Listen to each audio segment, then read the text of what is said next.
সুপ্রিয় ভিউয়ার্স, এই মুহূর্তে আমি আছি মুসলিম মডার্ন একাডেমিতে। এটি 1966 সালে ঢাকা ক্যান্টনমেন্ট এলাকায় স্থাপিত হয় এবং 1976 সালে কিন্তু ঢাকা ক্যান্টনমেন্ট বোর্ড কর্তৃক এটি অধিগ্রহণ করা হয়। আজকে পরীক্ষা চলছে, পরীক্ষা পরবর্তী সময়ে কিন্তু সবাই বাইরে বের হয়ে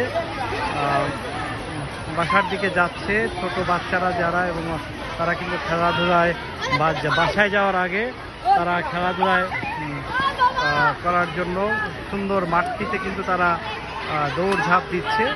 অভিভাবকেরা অপেক্ষা করছেন তাদেরকে নিয়ে বাসায় ফেরার জন্য।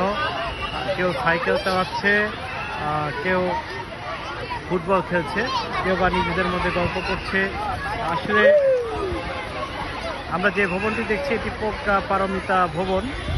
প্রত্যেকটি ভবনের কিন্তু নাম রয়েছে। আমি একটু কথা বলতে চাই। তোমার নাম কি? রাইয়ানুল ইসলাম রাফি।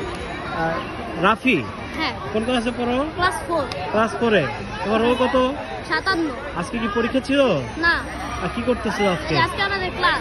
আজকে আমাদের শেষ। পরীক্ষা শেষ হয়ে গেছে না? তোমার বাসা কোথায়? এই যে ইব্রাহিমপুর মেম্বার পাড়া মসজিদ। স্কুলটা কেমন? তোমার কেমন লাগে স্কুলটা? ভালো। শিক্ষকরা ভালো? জি। ঠিক আছে, তোমাকে অনেক ধন্যবাদ। ভালো করে পড়াশোনা করবা রাফি। খোদা হাফেজ। এইভাবেই দেখছি যে অনেকের বিভিন্ন ক্লাসের পরীক্ষা শেষ হয়েছে। ছোট ক্লাসে, বড় ক্লাসের পরীক্ষাগুলো কিন্তু এখনো চলছে।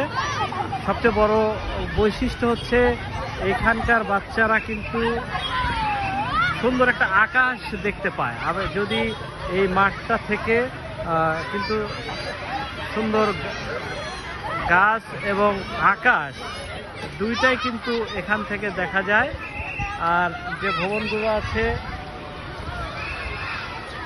দৃষ্টিনন্দন ভবনও কিন্তু স্কুলের মানকে আরও বাড়িয়ে দিয়েছে। যেমন এই ভবনটির নাম বিদ্যা মঙ্গল। আরেকটি সামনে যেটা, সেটা হচ্ছে জ্ঞান তরঙ্গ।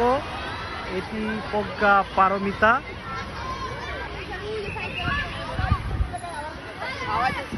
উনিশশো 1966 সাল থেকে জ্ঞান বিতরণের এবং মানুষ গড়ার জন্য এই শিক্ষা প্রতিষ্ঠানটি নিরলসভাবে কাজ করে যাচ্ছে। আমরাও এই প্রতিষ্ঠানের আগামী পথ চলা সুন্দর শুভকামনা করি। প্রতিষ্ঠানটি এলাকায় দ্রুতি ছড়িয়ে দিক, জ্ঞানের আলোয় উদ্ভাসিত হোক এই এলাকা।